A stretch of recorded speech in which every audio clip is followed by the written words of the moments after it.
আসসালামু আলাইকুম, সবাইকে স্বাগত জানাচ্ছি দ্য ভিউজে। আপনাদের সাথে আছি আমি সাদিয়া মুগ্ধ।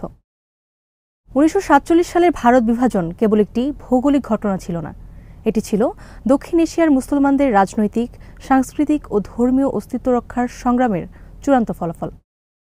ঔপনিবেশিক শাসনের দীর্ঘ ইতিহাস, কংগ্রেস ও মুসলিম লীগের রাজনৈতিক দ্বন্দ্ব এবং হিন্দুত্ববাদী শক্তির উত্থান মিলিয়ে উপমহাদেশে এক অস্থিতিশীল পরিস্থিতি তৈরি হয়, যার শেষ হয় পাকিস্তানের জন্মের মাধ্যমে। উপমহাদেশে মুসলমানরা একসময় শাসক ছিল, দিল্লি সালতানাত থেকে মুঘল সাম্রাজ্য পর্যন্ত। কিন্তু ব্রিটিশ শাসন প্রতিষ্ঠার পর মুসলমানরা ক্রমশ ক্ষমতাহীন, অর্থনৈতিকভাবে দুর্বল এবং রাজনৈতিকভাবে বঞ্চিত হতে থাকে। 1900 শতকের শেষভাগ থেকে শুরু হওয়া হিন্দু পুনর্জাগরণ আন্দোলন এবং কংগ্রেসের রাজনীতিতে হিন্দু সংখ্যাগরিষ্ঠের আধিপত্য মুসলমানদের মধ্যে আশঙ্কা তৈরি করে যে স্বাধীন ভারতে তারা দ্বিতীয় শ্রেণীর নাগরিক হয়ে পড়বে। বিশেষত সরকারি চাকরিতে মুসলমানদের প্রতিনিধিত্ব অত্যন্ত কম ছিল, শিক্ষা ব্যবস্থায় মুসলিমদের অনুপাত ছিল কম, কংগ্রেসের এককেন্দ্রিক নীতি মুসলমানদের রাজনৈতিক স্বাতন্ত্র্য অস্বীকার করছিল, হিন্দু জাতীয়তাবাদী সংগঠনগুলো প্রকাশ্যে হিন্দু রাষ্ট্রের স্বপ্ন প্রচার করছিল। উপমহাদেশের মুসলমানদের আজাদী সংগ্রাম নিয়ে সাইফুল খানের রিপোর্ট।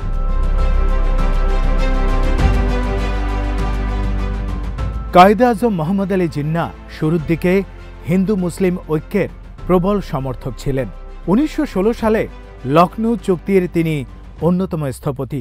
কিন্তু কংগ্রেসের একতরফা সিদ্ধান্ত, গান্ধীর ধর্মীয় আবেগ নির্ভর রাজনীতি এবং 1937 সালের প্রাদেশিক নির্বাচনে কংগ্রেসের আচরণ জিন্নাহকে বিশ্বাস করতে বাধ্য করে যে এককেন্দ্রিক হিন্দু সংখ্যাগরিষ্ঠ রাষ্ট্রে মুসলমানদের মোটেও কোনো নিরাপত্তা নেই। তিনি অনেকটা বাধ্য হয়েই মুসলিম লীগকে পুনর্গঠন করেন। 1940 সালে লাহোর প্রস্তাবে আলাদা রাষ্ট্রের দাবি স্পষ্টভাবে উত্থাপন করা হয়। জিন্নাহ তার রাজনৈতিক কৌশল, আইনি দক্ষতা এবং অবিচল নেতৃত্বের মাধ্যমে পাকিস্তান আন্দোলনের কেন্দ্রীয় চরিত্র হয়ে ওঠেন।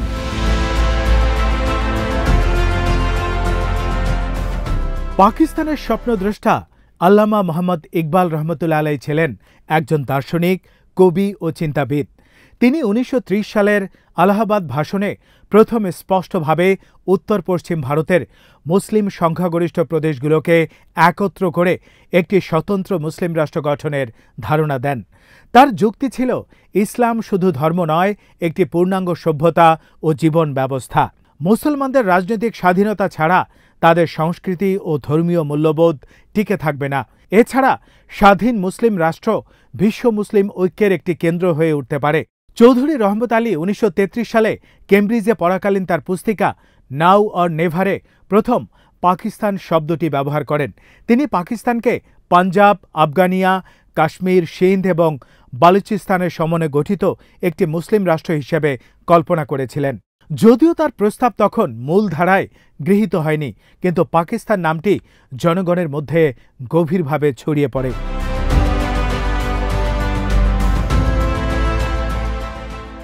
এছাড়া মুসলিমদের পক্ষে কাজ করা অন্যান্য ব্যক্তিত্বদের মধ্যে ছিলেন লিয়াকত আলী খান, জিন্নাহর ঘনিষ্ঠ সহযোগী, পাকিস্তান আন্দোলনের অন্যতম সংগঠক; খাজা নাজিমুদ্দিন, যিনি ছিলেন বঙ্গভূমিতে মুসলিম লীগের শক্তিশালী নেতা; হোসেন শহীদ সোহরাওয়ার্দী, পূর্ব বাংলার মুসলিম রাজনীতির প্রভাবশালী নেতা; আব্দুল কাইয়ুম খান, আব্দুল হামিদ খান ভাসানী, ফজলুল হক প্রমুখ। মুসলমানদের স্বতন্ত্র রাষ্ট্র কেন প্রাসঙ্গিক হয়ে উঠল, সে আলোচনা এখনও ভীষণ জরুরি। অল ইন্ডিয়া মুসলিম লীগের প্রতিষ্ঠার মধ্য দিয়ে উপমহাদেশের মুসলিমরা প্রথমবারের মতো নিজেদের জন্য একটি স্বতন্ত্র রাজনৈতিক প্ল্যাটফর্ম গড়ে তোলে। পরবর্তী বছরগুলোতে, বিশেষ করে 1909 সালে ব্রিটিশ সরকারের মোরলি মিন্টো সংস্কার মুসলমানদের জন্য পৃথক নির্বাচনী আসন চালু করে রাজনৈতিক প্রতিনিধিত্বের পথ সুগম করলেও হিন্দুত্ববাদী রাজনীতির উত্থান এবং কংগ্রেসের প্রভাব বৃদ্ধি মুসলমানদের মধ্যে নিরাপত্তাহীনতার অনুভূতি জোরদার করে।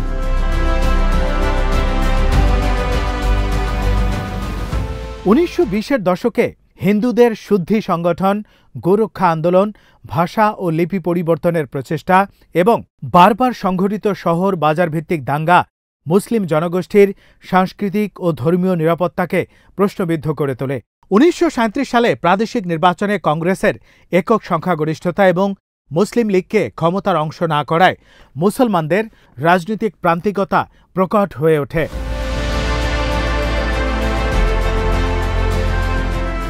1937 থেকে 1939 মেয়াদে তথাকথিত ধর্মনিরপেক্ষ কংগ্রেস মন্ত্রণালয়ের নীতি অনুযায়ী বিদ্যালয়ে বন্দে মাতারাম গান বাধ্যতামূলক করা হয়। হিন্দি দেবনাগরী লিপিকে প্রাধান্য, উর্দু ভাষার সংকোচন এবং দ্বীনি শিক্ষার পরিসর একেবারে কমিয়ে দেয়া মুসলিম লীগের কাছে সংখ্যাগরিষ্ঠতা ভিত্তিক শাসনের বাস্তব রূপ হয়ে ওঠে। এছাড়াও একই সময়ে প্রশাসনিক পক্ষপাত, থানায় মুসলমানদের হামলা নিতে গড়িমসি, মুসলিম মিছিল, মহরম ঈদগাহ ঘিরে হিন্দুদের হামলায় পুলিশের ধীর প্রতিক্রিয়া মুসলমানদের মনে দৃঢ়ভাবে বিশ্বাস বসিয়ে দেয় যে সাংবিধানিক সুরক্ষা মাঠের বাস্তবতায় কার্যকর নয়।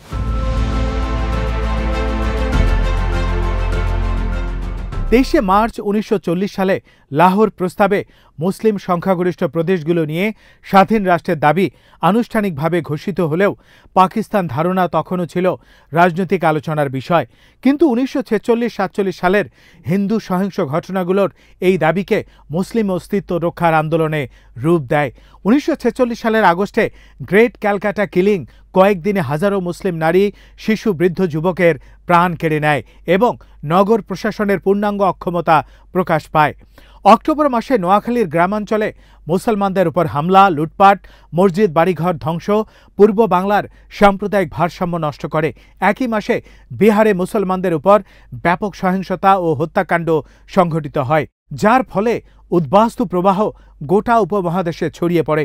নভেম্বর মাসে গড় মুক্তেশ্বর ও মিরাট অঞ্চলে তীর্থমেলার প্রেক্ষাপটে সহিংসতা বিস্তার লাভ করে।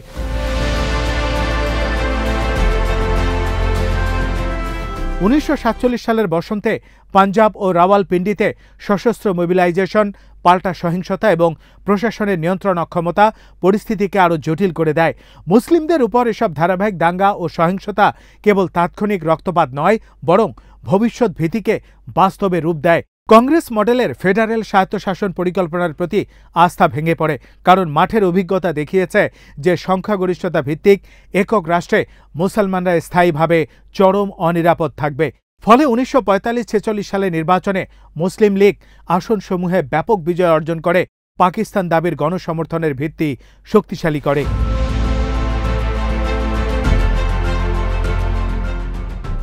এই প্রেক্ষাপটে মুসলিম লীগ মনে করে মুসলিম সংখ্যাগরিষ্ঠ প্রদেশগুলোকে নিয়ে একটি পূর্ণ সার্বভৌম রাষ্ট্র গঠন ছাড়া মুসলমানদের জীবন, ধর্ম, সম্মান ও সম্পদের নিরাপত্তা নিশ্চিত করা সম্ভব নয়।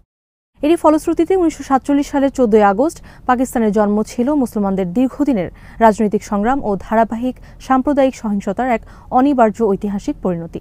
পাকিস্তানের জন্ম শুধু রাজনৈতিক সমাধান নয়, বরং মুসলমানদের জন্য এক স্থায়ী নিরাপত্তার ছাতা হয়ে ওঠে, যা ছিল 200 বছরের গোলামির জিঞ্জির থেকে মুক্তির নাম। এই সাথে শেষ করছি আজকের আয়োজন। সবাই ভালো থাকুন, সুস্থ থাকুন আর নিরাপদে থাকুন। আল্লাহ হাফেজ।